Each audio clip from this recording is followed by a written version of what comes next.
Hello, Melissa Dillon here, live on my personal page, and then we upload it to the YouTube channel, which if you're watching there, please make sure to subscribe, drop a comment if you have any questions, and share any comments here on Facebook, because I love to chit chat with you and find out what you're thinking and what your thoughts are based on what I'm saying. So good. I love. I've started this. I mean, I've done it on and off before, but having hot chocolate before bed, but like not like Swiss Miss. No, like cocoa powder chocolate, but not like Hershey's chocolate either. I don't know what I would call it. But I can show you what it is. I have a bag of it. Oh, God, it's so good. It's like a perfect nighttime, bedtime drink. It's like having coffee, but for bedtime. So December to remember, day 16, I believe. Is it around 16? Day 7, 15, something? Hang on. We're a day behind. Day 16, yes. So December to remember, day 16, a month in which I am manifesting $1 million. I would love it for it to be this month. It may not be. And I am doing a public display of manifestation for what it looks like to call in $1 million in 1 month, what it looks like to go through the journey of being able to receive $1 million in 1 month, and what happens if you don't get $1 million in 1 month, like if you make a declaration of a manifestation and you don't get it, like what happens, and then pulling back the scene of like how I am doing this, how am I operating, and most of it is working on the internal work, assessing how I'm thinking, how I'm feeling, that ultimately, you know, what we're vibrating and what we're radiating at, what our frequency is going to determine whatever it is that we manifest. So I know that most everything is, like literally everything is an inside job. It's all an inside job. So most of the work I've been doing this month for manifesting $1 million in this month has been personal work. There are money moves that are being made in my business, but they're not like a push, or they're not like a I have to do this and I have to get this done type of thing. It's more like that feels fun, that feels exciting, let's do that, and putting things into motion. And then I've also done some YouTube interviews with different people in the industry so that I could get my name out there. I may be the best, but I also need to be the best known. So I need to be the best and the best known. That would be chef's kiss. Sorry, excuse me. So I just finished watching this amazingly adorable movie called That Christmas on Netflix, which I think is awesome. It's this adorable family movie, kids movie, and they poke fun at some things, but also just like, it was so good. Like it was so good. And I would highly recommend it. And one of the things they said about Christmas was that Christmas is an amplifier. If you're already happy and feeling joyful, Christmas will make it even more so. And if you're feeling sad, Christmas will make it even more so. So Christmas is an amplifier. It's a time when our feelings get amplified by the rest of the universe, because we're all kind of going through this collective thing at one time. And Christmas for me has my journey of Christmas has been a wild ride, and I truly feel like every person kind of has their own cycle with the universe. And I was kind of thinking about this. I have a whole book theory that I have to write on this, how some people were meant to live all 4 seasons, and some people are meant to experience a lot of different things, and they're supposed to have moments in their life where it's the sun and it's summer and bright lights and everything's awesome and amazing. And then there's the part where it's like you bear all of, you lose everything. All your trees get naked, like your bare bones, and like your whole soul is just exposed to the world. And then there's like the bitter winter, and then like the renewal of spring. I feel like we can, as people, certain people go through that energetically. But I also think that there are some people who are like energetically always in one place. Like if they don't change climates, or they don't have seasons. Like I think of Arizona, which is like relatively stays the same. And some people are more energetically like that. And I think I'm energetically one who goes through the seasons. But I also think for me, like Christmas is, it definitely is an amplifier. So it's going to amplify whatever it is that you're feeling. So if you're already feeling happy, it makes you feel more happy. If you're already feeling sad, it makes you feel more sad. So it's letting you know what is that you're radiating. So thank you, Christmas, for letting us know what we're feeling so that we can work on it, because we need to be in charge of our feelings and master our emotions.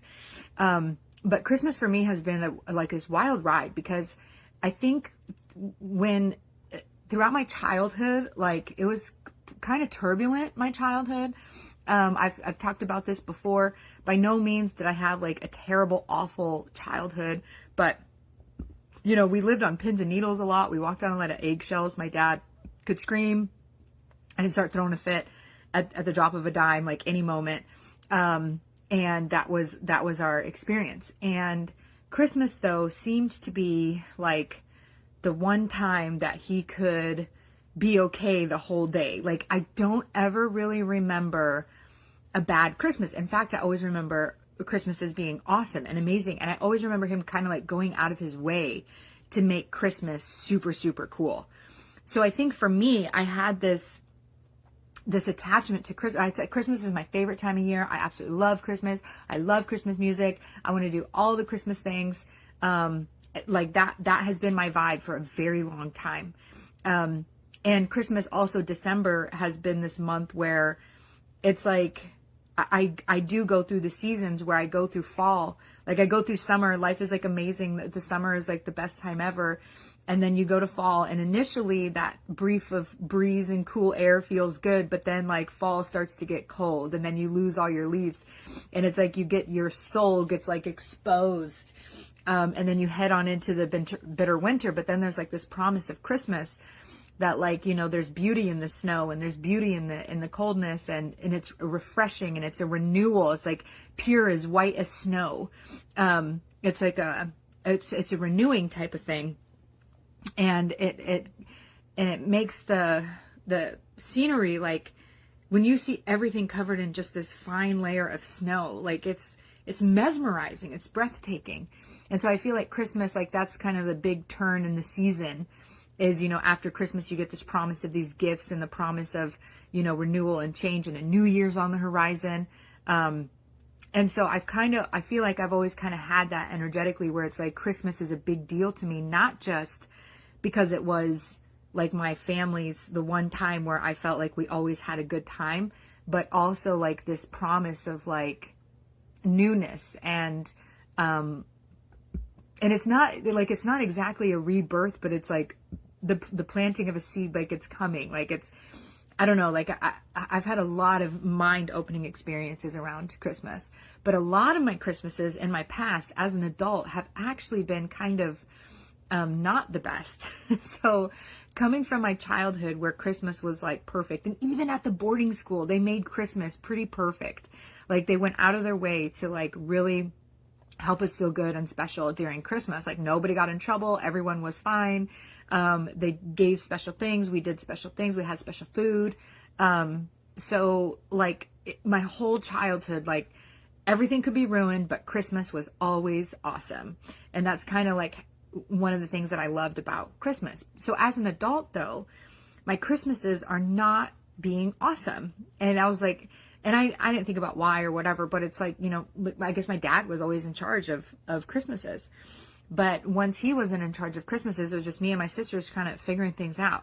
And I can't tell you how many Christmases I went without getting any gifts from anybody. But I am like the auntie who takes care of everybody. So like I'm the one washing the dishes, taking care of the kids, on call for an emergency, ready at the drop of a dime for whatever it is you need. But you can't show up at Christmas for a gift for me. Like what the heck? And I had that experience multiple times. Like my family has literally forgotten to get me a gift multiple times. And I have come to tears in front of my whole family, just bawling my eyes out at the fact that none of them got me gifts. And so it's kind of like I have this huge joy and this expectation for like Christmas being the most wonderful thing ever, because it always was in my childhood. And then through my adult years, it's like diminishing. It's like not going well.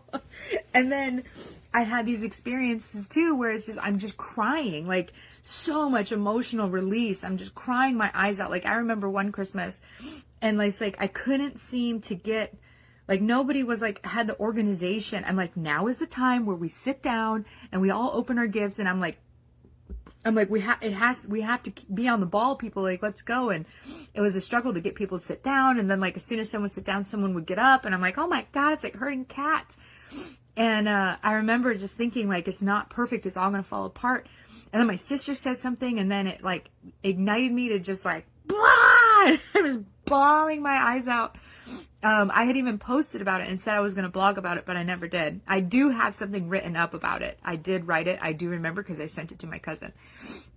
So I wrote about that Christmas and, like, the revelations I felt, because it was like, wow, like, you're trying to make it perfect. And I also had a fear that it had to be perfect, because, like, my dad, like I said, at any given moment, he can scream and yell and throw a fit and just go into, like, this epic level tantrum. And it's like, you know, if Christmas wasn't perfect, then that could be the impending doom that could happen. And so it was like this all kinds of feelings that were swirling around in me, and that all came up on that Christmas. And then every Christmas where they forgot to get me a gift, I'm just bawling my eyes out, feeling unloved, unworthy, unrecognized, undeserving, you know, all the uns, you know, that you could think of. But those were also some of the most amazing conversations that I had with people. There was one Christmas where they actually threw me a special party. Like, it was like, everybody forgot to get Melissa something, so we're going to throw a party in her honor. An Auntie Lissa party.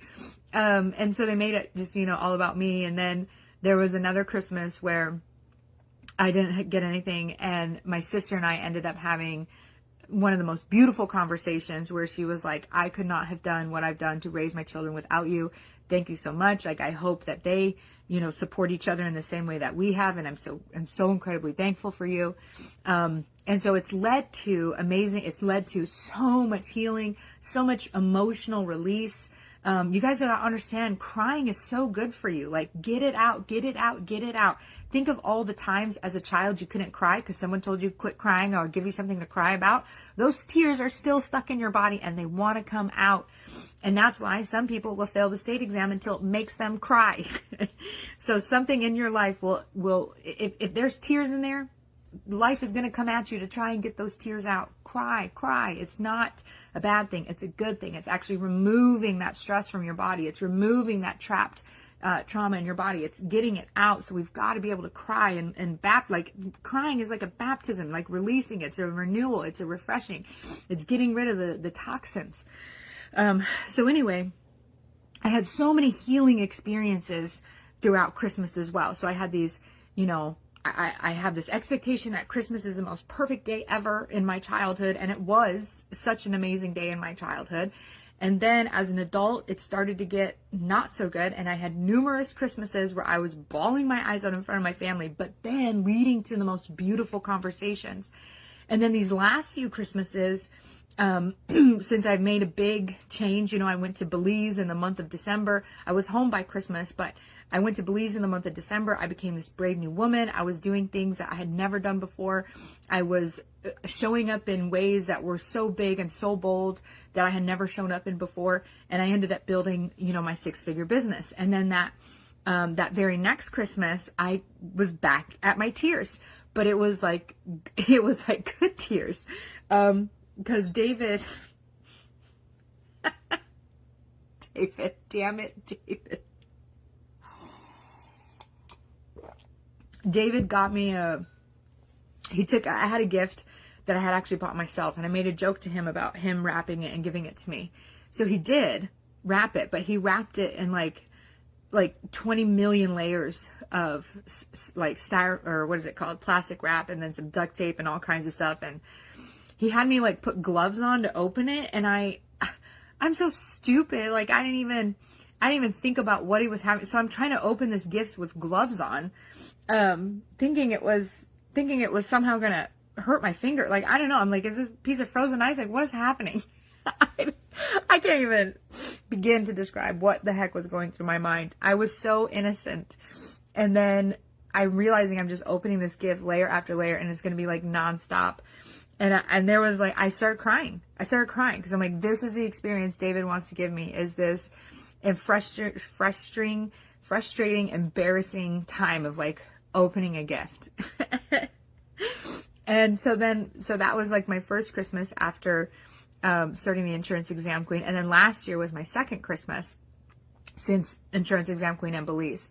And last Christmas was actually so freaking magical and so amazing.